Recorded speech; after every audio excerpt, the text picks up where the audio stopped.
أعوذ بالله من الشيطان الرجيم بسم الله الرحمن الرحيم السلام عليكم ورحمة الله وبركاته رب اشرح لي صدري ويسر لي أمري واحلل عقدة من لساني يفقهوا قولي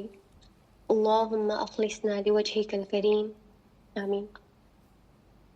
آج کا ہمارا موضوع انتہائی اسپیشل موضوع ہے جس کی اویئرنیس کی ضرورت ہمیشہ سے ہمارے معاشرے میں اس کی ضرورت تھی ہے اور ہمیشہ رہے گی، جو کہ ہے امور طلاق کا حسن انتظام یعنی ڈیورس مینجمنٹ۔ ہم دیکھتے ہیں کہ اللہ سبحانہ و تعالیٰ نے جو ہمارے فیملی ممبرز جو ہمیں دیے ہیں، ہمارے والدین، ہمارے بہن بھائی، ہماری اولاد، ہمارے اسپاؤسز، یہ تمام ہماری اپنی چوائسیز نہیں ہیں بلکہ یہ اللہ تعالیٰ کی طرف سے ڈیسائیڈڈ ہے۔ ابھی جو اللہ تعالیٰ نے یہ خوبصورت رشتے دیے ہیں، ان کے ساتھ صلہ رحمی کرنا، ان کو برقرار رکھنا، ان کو اچھے سے چلانا، ان کے ساتھ نیکی کرنا، یہ تمام چیزیں بہت زیادہ اجر و ثواب کا باعث ہے۔ لیکن اس کے اپوزٹ اگر ان رشتوں کے ساتھ بہت زیادہ برا کیا جائے، بہت بد اخلاقی کی جائے، بہت نقصان پہنچائے جائیں، بہت ہر طرح کا ہارم کیا جائے، قطع رحمی کی جائے، تو اس کا نقصان، اس کا گناہ بھی اتنا ہی زیادہ ہے۔ ہم دیکھتے ہیں کہ اللہ تعالیٰ نے ہمیں ایک خاندانی سٹرکچر دے دیا ہے، اس میں کیا کرنا ہے، ہم نے ایک دوسرے کی عزت کرنی ہے، ایک دوسرے کے ساتھ اچھے طریقے سے پیش آنا ہے، ایک دوسرے کا اچھے سے خیال رکھنا ہے، پھر ایک دوسرے کو امر بالمعروف اور نہی عن المنکر ایک دوسرے کے ساتھ کرنا ہے۔ لیکن یہ جو امر بالمعروف یعنی نیکی کا حکم دینا ہے وہ شریعت کے مطابق ہوگا۔ پھر اگر نہی عن المنکر کرنا ہے، برائیوں سے روکنا ہے، تو وہ بھی شریعت کے مطابق ہوگا۔ یہ تمام چیزیں ہمیں شریعت کے مطابق ہی کرنی ہے، تبھی ایک پرسکون ماحول، پرسکون گھر، پرسکون معاشرہ بن سکتا ہے۔ تو ہم دیکھتے ہیں، کیونکہ ہمارا موضوع ہے کہ طلاق کا حسن انتظام، تو اب جب دو لوگ یہ ڈیسائیڈ کر لیتے ہیں کسی بھی سالڈ ریزن کی بنا پہ کہ اب وہ ایک ساتھ نہیں رہ سکتے، تو دیکھنے میں جو آتا ہے، جو معاشرے میں ایک چیز چل رہی ہے، وہ کیا ہے کہ وہ اس چیز کو بہت ہی غلط طریقے سے کر رہے ہوتے ہیں، غیر شرعی طریقوں کو اپناتے ہیں، اس میں ایک دوسرے پہ بہتان تراشی کر رہے ہوتے ہیں، ایک دوسرے کی عزتوں کو اچھالیں گے، ایک دوسرے کو ہارم کرنے کی کوئی کسر نہیں چھوڑ رہے ہوتے ہیں۔ پھر اس کے ساتھ ساتھ ان دو لوگوں سے جو جڑے خاندان ہیں، ان کی بے جا مداخلت، حد سے زیادہ مداخلت، گو کہ ایک پورا جو علیحدگی کا پروسیس ہوتا ہے، یہ ایک عالمی جنگ کی طرح بن جاتا ہے۔ پھر اس سے بھی زیادہ افسوسناک بات یہ ہے کہ یہ تمام جو چیزیں ہیں، یہ اس بات کا بالکل خیال نہیں رکھا جاتا کہ اگر ان دو لوگوں کے آگے بچے ہیں، اولاد ہے، تو ان کے سامنے یہ تمام چیزیں بالکل اوپنلی کی جا رہی ہوتی ہیں، جس کے بہت زیادہ منفی اثرات ان بچوں کے اوپر جاتے ہیں، اور ممکن ہے کہ یہ تمام چیزیں بچے اپنے فیوچر کے جو ان کے گھر بننے والے ہیں ان میں یہی چیزیں اپلائی کریں، اور نعوذ باللہ ان کے بھی گھر اسی طرح تباہ ہو جائے۔ تو اللہ تعالیٰ ان تمام چیزوں سے ہمیں محفوظ رکھیں۔ آگے ایک حدیث کا ذکر کرتی ہوں۔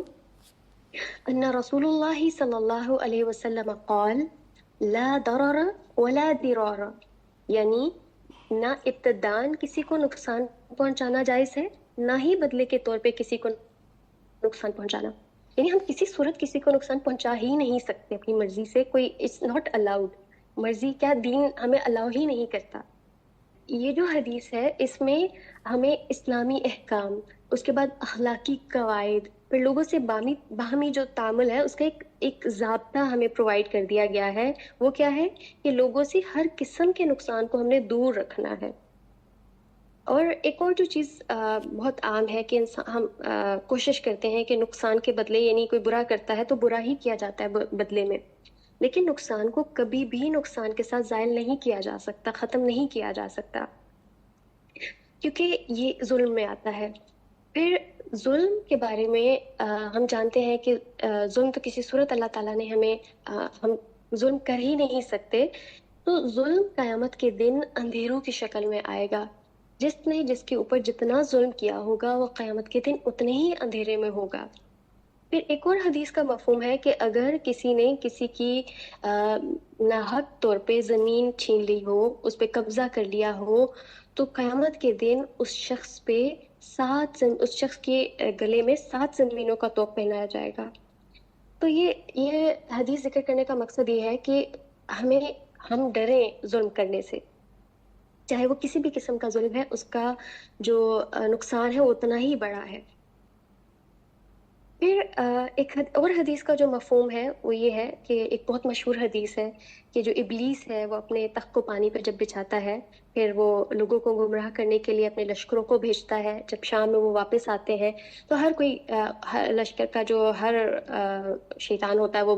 بتاتا ہے کہ کسی نے زنا کروایا، کسی نے جھوٹ بلوایا، کسی نے بہتان بازی کروائی، کسی نے یہ کیا وہ کیا، سارے برائیاں جو وہ بتاتے ہیں۔ اور جب ان میں سے ایک یہ بتاتا ہے کہ میں نے 2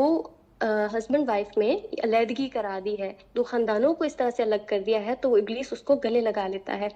اب کیوں وہ اس کو اتنی امپورٹنس دیتا ہے؟ کیونکہ اس کی وجہ سے 2 خاندان الگ ہوتے ہیں، انتہائی زیادہ بد اخلاقیات انہی 2 چیزوں کی وجہ سے 2 خاندانوں میں آتی ہیں، نیگیٹیویٹیز، گرجز، ہیٹریڈ، گو کہ ہر طرح کی برائیوں کا جو کہیں کہ تمام برائیاں جس جگہ پہ موجود ہو سکتی ہیں وہ یہی پوائنٹ ہوتا ہے، تو اس لیے ابلیس اس کو گلے لگا لیتا ہے۔ تو اللہ تعالیٰ ہم سب کو ان تمام چیزوں سے محفوظ رکھے۔ اور صرف اس کا نقصان اس حد تک نہیں ہوتا کہ یہ تمام برائیاں اس میں موجود ہوتی ہیں، بلکہ اس کا نقصان صرف 2 لوگوں تک نہیں، 2 خاندانوں تک نہیں، بلکہ نسلوں تک جاتا ہے۔ اس لیے اس کو یہ والا جو گناہ ہے، یہ والی جو چیز ہے وہ بہت پسند آتی ہے۔ اللہ تعالیٰ ہم سب کو ان تمام برائیوں سے محفوظ رکھیں۔ اگر ہم رشتے جوڑ لیں تو اس کو ہمیں بہترین طور پہ آگے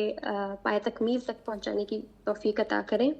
سورہ البقرہ آیت نمبر 231 میں اللہ سبحانہ و تعالیٰ فرماتے ہیں، جب تم عورتوں کو طلاق دو اور وہ اپنی عدت ختم کرنے پر آئیں تو اب انہیں اچھی طرح بساؤ یا بھلائی کے ساتھ الگ کر دو، انہیں تکلیف پہنچانے کی غرض سے ظلم اور زیادتی کے لیے نہ روکو، جو شخص ایسا کرے اس نے اپنی جان پر ظلم کیا۔ تم اللہ کے احکام کو ہنسی کھیل نہ بناؤ اور اللہ کا احسان جو تم پر ہے اس کو یاد کرو، اور جو کچھ کتاب اور حکمت میں نازل فرمایا اسے بھی یاد کرو، جس سے تمہیں نصیحت کر رہا ہے اللہ سبحانہ و تعالیٰ۔ اور اللہ تعالیٰ سے ڈرتے رہا کرو اور جان رکھو کہ اللہ تعالیٰ ہر چیز کو جانتا ہے۔ انشاءاللہ آج ہم اپنے اس سیشن میں مزید بہت ساری چیزیں جاننے والے ہیں ڈاکٹر کنول سے۔ Doctor Kanwal, it's over you. السلام علیکم ورحمۃ اللہ وبرکاتہ۔ نحمدہ ونصلی علی رسولہ الکریم، اما بعد، فاعوذ باللہ من الشیطان الرجیم، بسم اللہ الرحمن الرحیم، رب اشرح لی صدری ویسر لی امری واحلل عقدۃ من لسانی یفقہوا قولی۔ آج کا ٹاپک کافی ڈیفیکلٹ ہے، پینفل بھی ہے، لیکن اس کو جاننا بھی بہت ضروری ہے۔ اسلام ہمیں مکمل ضابطہ حیات دیتا ہے، اور ہر معاملے کو، چاہے وہ آسان ہے، مشکل ہے، اگلی ہے، ڈیفیکلٹ ہے، بہت برا سینیریو ہے، اس میں بھی ایک ڈگنیٹی کے ساتھ اپنی عزت کو بھی بچاتے ہوئے دوسرے انسان کی بھی عزت کا تحفظ کرتے ہوئے گزرنے کو کہتا ہے۔ اور اگر کسی نے زیادتی کی ہو نا، تو اس میں ہمیں یہ سکھایا جاتا ہے کہ اپنا معاملہ اللہ پہ چھوڑ دو۔ یعنی ایک حد کے بعد اگر ہم بہت زیادہ کسی معاملے میں الجھنا شروع ہو جاتے ہیں تو وہ مسئلہ ہمارے لیے ہی مشکل لے آتا ہے۔ ہم دیکھ رہے ہیں کہ جیسے وقت گزرنے کے ساتھ ساتھ فتنے بہت زیادہ بڑھ رہے ہیں، تو ان فتنوں میں ایک جو میرڈ کپل ہے وہ بھی بہت زیادہ گھر رہا ہے، پھر طلاقیں بھی زیادہ ہو رہی ہیں۔ اور کیونکہ بد نظمی ہر انسان کی، یا میں کہوں گی میجورٹی لوگوں کی زندگی میں موجود ہے، اور جب ایسے معاملات ہو رہے ہیں تو وہی بات ہے کہ ٹالرنس نہیں ہے ایک دوسرے کے لیے، اور عجیب ایک اریٹیشن ہے، برداشت نہیں ہے، اور اپنے آپ کو مکمل کرنے کا طریقہ نہیں آتا، بلیم گیم ہے، فنگر پوائنٹنگ ہے، تو طلاقیں بھی بڑھ رہی ہیں، اور جو طلاقیں بڑھ رہی ہیں وہ بہت ہی اگلی قسم کی ہو رہی ہیں، بہت ہی نامناسب طریقے سے ان طلاقوں کو لے کے جایا جا رہا ہے۔ اس سینیریو کو بھی قرآن اور حدیث کی روح سے سمجھنے کی بہت زیادہ ضرورت ہے۔ اور مجھے لگتا ہے کئی دفعہ کہ ہم ابھی تک یعنی پیچھے کا جو ایک وہ جسے کہتے ہیں نا ملبہ ہے اور پریشانیاں، ان کو سمیٹ رہے ہیں، اور زمانہ اتنی تیزی سے بدل رہا ہے کہ ہمارے پاس ہر دن ایک پائل آتا ہے، ایک نیا مسئلہ آتا ہے، اور پورا ڈھیر ہے، انبار ہے مسائل کا جس کو ہمیں حل کرنا ہوتا ہے۔ اب یہ جو طلاق کا معاملہ ہے، میں بات یہ کروں گی کہ اگر طلاق ہو رہی ہے تو اس کو کیسے سمیٹنا چاہیے، یا طلاق ہو چکی ہے تب بھی معاملات کو کیسے لے کے چلنا چاہیے۔ پہلے تو ہم یہ سمجھتے ہیں کہ طلاق کے معاملے میں کبھی کبھی ایک انسان ہوتا ہے جو بہت ان ریزنیبل ہو جاتا ہے، بہت مینیپولیٹو ہو جاتا ہے، جس کی وجہ سے وہ جو ریلیشن شپ ہے وہ بالکل ایک کینسر کی طرح ہوتا ہے، بلکہ ملیگننٹ کینسر کی طرح ہو جاتا ہے۔ اندازہ ہوتا ہے سب لوگوں کو کہ اگر ہم اس رشتے کو توڑیں گے، ختم کریں گے، طلاق کی طرف جائیں گے تو کوئی آسانی نہیں آئے گی، بلکہ یہ ٹاکسیسٹی، یہ زہریلا پن اور بڑھتا چلا جائے گا، بلکہ اسے کہتے ہیں نا کہ سب کو بہا کر لے جائے گا۔ اسی طرح کئی دفعہ دونوں برابر کی چوٹ کے ہوتے ہیں، دونوں افراد جو ہوتے ہیں بہت والیٹائل ہوتے ہیں اور مقابلے پہ ایک دوسرے کو خراب کر رہے ہوتے ہیں، ایک دوسرے پہ کیچڑ اچھال رہے ہوتے ہیں۔ یہ اور بھی ڈیفیکلٹ سینیریو ہے۔ کبھی کبھی یہ ہوتا ہے کہ شاید ہسبینڈ وائف اپنا گزارا کر ہی لیں، لیکن جو سسرال والے ہیں ان کے معاملات الجھ جاتے ہیں، اور بہت افسوس ہوتا ہے کئی دفعہ کہ چھوٹی چھوٹی باتوں سے اپنے بیٹے کو بھڑکایا جاتا ہے، یا اس کو ہائی لائٹ کر کے کچھ باتیں بتائی جاتی ہیں، جس کی وجہ سے وہ لڑکا جو ہے وہ ان باتوں کو ریزالو کرنے کے بجائے اپنی بیوی کے سامنے انا کا پہاڑ بنا کر اس کو چھوڑنے کے لیے تیار ہو جاتا ہے۔ کبھی کبھی یہ بھی ہوتا ہے کہ ایک لڑکی بچ سکتی ہے، سنبھل سکتی ہے، لیکن اس کے گھر والے جو ہیں اس کو غلط معاملے میں شہ دے رہے ہیں، اور اس کو اپنے ہسبینڈ کے ساتھ رہنے کے لیے جو طور طریقہ آنا چاہیے، جس پہ اس کو چلنا چاہیے، اس پہ اس کو لانے کے بجائے اور زیادہ غلط راستے کی طرف اس کی رہنمائی کرنا شروع کر دیتے ہیں۔ کہنے کا مطلب یہ ہے کہ ہر فرد کے اوپر بھی شادی شدہ زندگی کو بچانے کی ذمہ داری آتی ہے، اور جو ارد گرد کمیونٹی ہے اس پہ بھی ذمہ داری آتی ہے۔ لیکن جتنی مشکل ڈیورس ہوگی اتنا زیادہ بڑے ریئیکشنز آئیں گے۔ یعنی اگر دو لوگ اتنے ڈگنیفائڈ ہیں کہ ان کی آپس میں نہیں بن رہی، اور انہوں نے کہا کہ جی نہیں بن رہی تو بس اللہ کا فیصلہ تھا، ہمارا ساتھ یہیں تک تھا، تو اب چلتے ہیں اپنے اپنے راستے پہ، تو ایسا جب معاملہ ہوگا تو ظاہر ہے وہ پھر بہت سی باتوں کو اللہ کے حکم کے مطابق سمجھتے ہوئے نبھا لیں گے۔ لیکن زیادہ تر معاملات ایسے نہیں ہوتے۔ ایک نہ ایک پارٹی جو ہوتی ہے وہ زیادتی پہ اتر آتی ہے، اور کبھی کبھی دونوں جو ہیں وہ مقابلے پہ ایک دوسرے کے ساتھ زیادتی کر رہے ہوتے ہیں، اور اس میں ان افراد کے اوپر جتنی ذمہ داری ہے، پوری کمیونٹی کے اوپر جس میں ان کے اپنے رشتہ دار بھی شامل ہیں، بہت بڑی ذمہ داری آتی ہے۔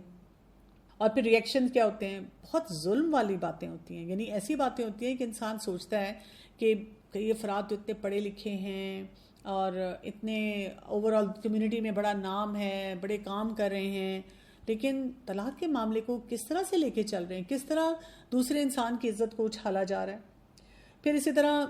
کئی معاملات میں بہت کرٹیسائز کیا جاتا ہے، بلیم گیم ہوتا ہے، مینیپولیٹو طریقے سے باتیں ہو رہی ہوتی ہیں، طریقے ہو رہے ہوتے ہیں، کنٹرول کرنے کی کوشش کرتے ہیں، جبکہ اس طلاق کو آسانی سے لے کر چلا جا سکتا ہے، اور غصہ بہت زیادہ دکھایا جاتا ہے۔ اس میں ہم یہ بھی دیکھتے ہیں زیادہ تر، جیسے جب ہم طلاق کا لفظ سنتے ہیں نا کہ طلاق کے اوپر بات ہو رہی ہے، تو لوگوں کے دماغ میں جو امیج آتی ہے نا وہ ایک عورت کی آتی ہے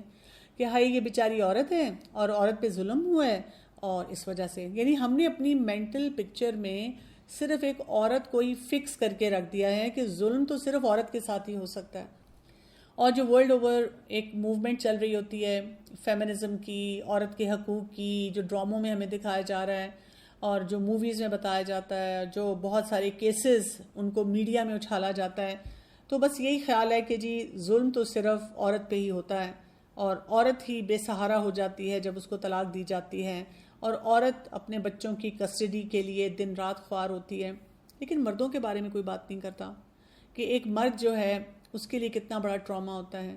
بہت سے ایسے کیسز ہیں جہاں پر مرد حضرات سفر کر رہے ہوتے ہیں، اور بیویوں کو پتہ ہے کہ لا، کمیونٹی، سوسائٹی ان کی سائیڈ لے گی، تو وہ اپنے اس رول کو سمجھتے ہوئے ناجائز طریقے سے اپنے ہسبینڈ کے اوپر یا ایکس ہسبینڈ کے اوپر عجیب طرح کا پریشر رکھنا شروع کر دیتی ہیں۔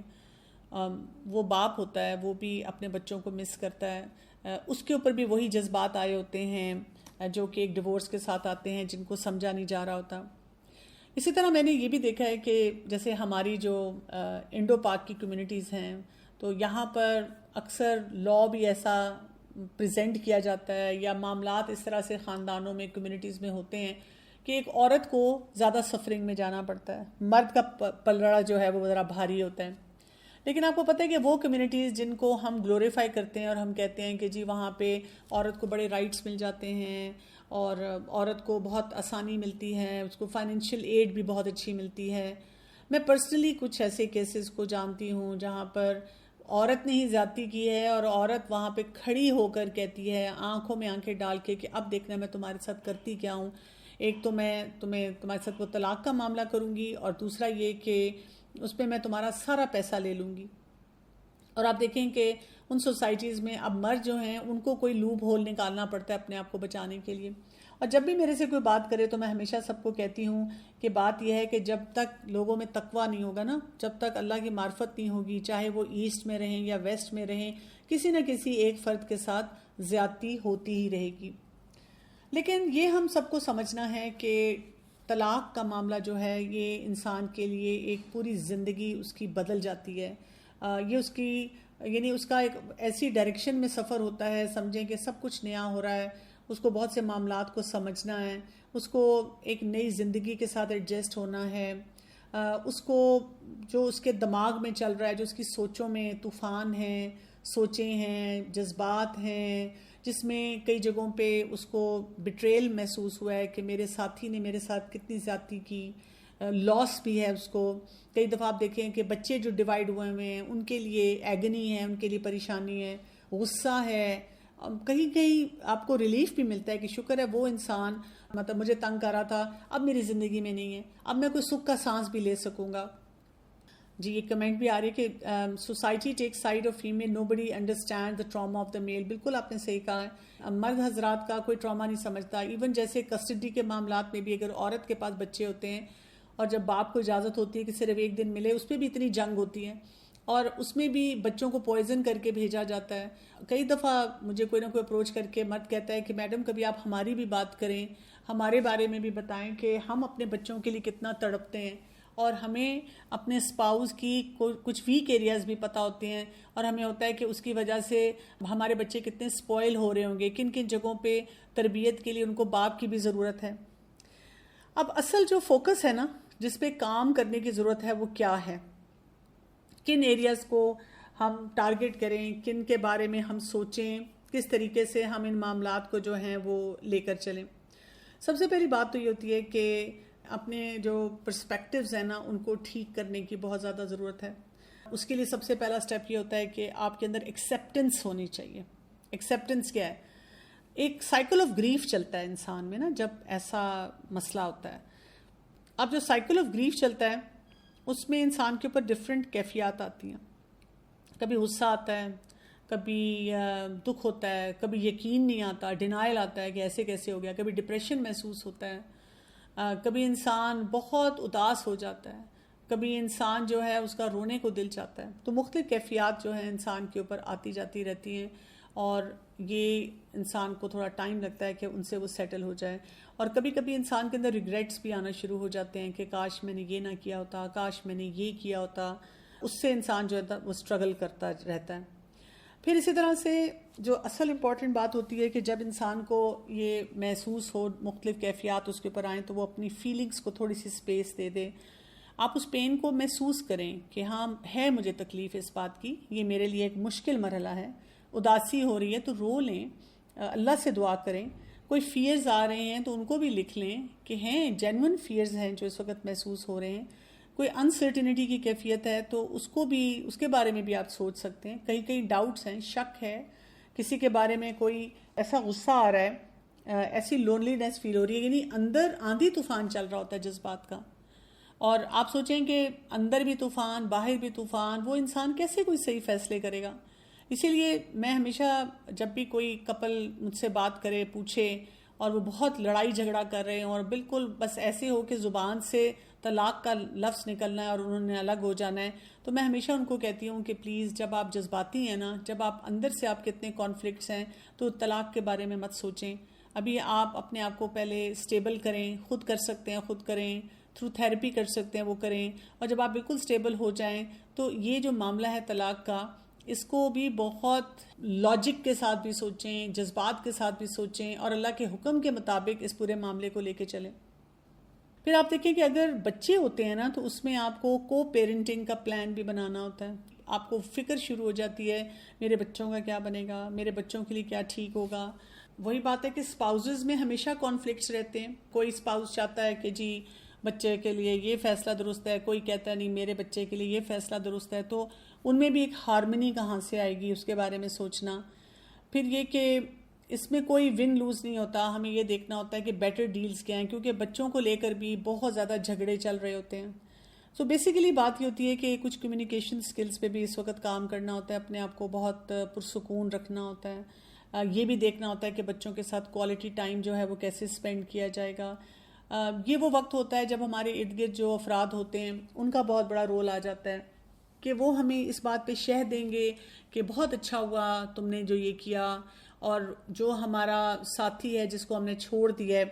اس کے بارے میں ہمیں ان کے کوئی بہت زیادہ نیگیٹو کیریکٹرسٹکس جو ہیں وہ دکھانا شروع کر دیں گے کہ وہ تو ایسی تھی، وہ تو ایسا تھا، یا یہ کہ اس وقت اس شخص کو چھوڑ کر اس کو آؤٹ آف پکچر کر کے صرف ہمیں کوئی سہارا دیں گے۔ دیکھیں نا، کمیونٹی کا، گھر والوں کا رول ہوتا ہے کہ ہاں ٹھیک ہے بیٹا، نہیں تم لوگوں کی آپس میں بنی، اللہ کو یہی منظور تھا، اب تم اس کو چھوڑ دو اور اپنے دکھ کو سنبھالو اور اپنے آپ کو سٹیبلائز کرنے کی طرف چلو، تاکہ وہ جو فیصلہ ہونا تھا ہو گیا، لیکن آگے کے فیصلے جو ہیں وہ درستگی کی طرف جانے چاہیے۔ کچھ عرصے میں میں نے یہ آپ سمجھ لیں اس پچھلے 1-2 سالوں میں میں نے بہت یہ دیکھا ہے کہ ذرا سی بات پہ ہسبینڈ وائف لڑ رہے ہیں اور طلاق تو ایسے تیار بیٹھی ہوئی ہے، جیسے وہ فاسٹ فوڈ ڈیلیوری نہیں ہوتی ہے کہ جی اگر ہم نے ودن 30 منٹس آپ کو ڈیلیور نہ کیا تو آپ ہمیں اوور چارج کر لیں۔ اس طرح سے طلاقیں جو ہے نا وہ منہ پہ بیٹھی ہوئی ہیں۔ لڑکیاں بھی تڑاخ ہر بات پہ کہتی ہیں کہ اچھا تم نے اگر یہ کرنا ہے اور یہ کرنا ہے اور یہ کرنا ہے تو دے دو مجھے طلاق، دے دو مجھے طلاق، یا ہر بات پہ یہ کہنا شروع کر دیتی ہیں مجھے پتا ہے تم نے تو مجھے طلاق ہی دینی ہے اور تم نے کچھ نہیں کرنا۔ یعنی شیورٹی سے ہسبینڈ کو وہ ایک کانفیڈنس دیتی ہیں کہ ٹھیک ہے کر دو، I am ready for it, میں نے مینٹلی ایکسیپٹ کر لیا ہے کہ تم مجھے دو گے طلاق۔ اور اسی طرح جو مرد حضرات ہیں وہ ان کا بھی اسٹیمنا اتنا لو ہو چکا ہے کہ وہ فوراً طلاق دینے کے لیے تیار ہو جاتے ہیں۔ پھر میں نے یہ بھی دیکھا ہے کہ کبھی وہ طلاق دیتے ہیں، پھر وہ رجوع کرتے ہیں، اچھا پھر اس کے کچھ عرصے کے بعد ان کو ذرا خیال آتا ہے کہ میں کیوں طلاق دوں، طلاق کے بائنہ کی باری آتی ہے تو ان کو یہ خیال آ جاتا ہے کہ اچھا پھر تو مجھے وہی بات ہے چائلڈ کسٹڈی اور بچوں کا خرچہ اور بیوی کا خرچہ پتہ نہیں کیا کچھ دینا پڑے گا، تو وہاں پر ان کی انا سامنے آتی ہے اور وہ پھر کہتے ہیں کہ میں بھی تمہیں اب ساری زندگی طلاق نہیں دوں گا، اگر تم مجھ سے الگ ہونا چاہتی ہو تو خلا لے لو۔ یعنی آپ دیکھیں کہ کتنا ہم نے گھمبیر مسئلہ بنا لیا ہے۔ ہماری انا ہے کہ شادی کے معاملے میں بھی ختم نہیں ہوتی، ہماری انا ہے کہ شادی کے بعد بھی ختم نہیں ہو رہی، یعنی ہم اس مسئلے کو اپنے آپ کو، اپنے دکھوں کو وہ نمک اس پہ چھڑکتے ہیں اور اس کو کھرچتے ہی رہتے ہیں۔ ہم کیوں اس طرح چاہتے ہیں کہ اگر ایک معاملہ ہو ہی رہا ہے تو اس کو ہم ڈیسنٹ طریقے سے ریزالو نہ کریں، بلکہ ہم صرف یہ دیکھیں کہ اب اس میں مجھے بیسٹ فائدے کیا مل رہے ہیں۔ پھر یہ کہ ایسے موقع پہ اچھے ساتھیوں کی بھی ضرورت ہوتی ہے، اور میں نے یہ بہت زیادہ دیکھا ہے، جیسے مرد حضرات ہیں وہ ایسے مردوں کے ساتھ زیادہ ہینگ آؤٹ کر رہے ہیں جو شادی شدہ رشتے کا مذاق اڑا رہے ہوتے ہیں، ایسے گندے لطیفے اور جوکس ہوتے ہیں۔ اگر کوئی اپنی بیوی کا خیال رکھتا ہے تو اس کو کہتے ہیں یہ تو جورو کا غلام ہے، اور باقی جو افراد ہیں وہ ان کو اور زیادہ شے دے رہے ہوتے ہیں۔ اچھا، اور وہ زیادہ تر مرد جو ہوتے ہیں وہ ان کا کوئی فیملی ٹائم نہیں، راتوں کو لے کر ان مردوں کو بیٹھے رہتے ہیں کہ تم نے گھر جا کے کیا کرنا ہے، بھئی اس کی بیوی ہے، اس کے بچے ہیں۔ اب آپ دیکھیں اگر ایسا شخص اپنی بیوی کو طلاق دے دیتا ہے تو وہ تو کہتا ہے اب تو میں بالکل آزاد ہو گیا ہوں، اب تو تم لوگ اور زیادہ میرے ساتھ ساری رات بیٹھو اور خوب ہم انجوائے کریں گے، تو وہ فرینڈس کو کہتے ہیں بہت اچھا کیا، یعنی وہ ایک غلط معاملے میں یا غلط فیصلے پہ اس کو تسکین کا احساس بھی دیتے ہیں۔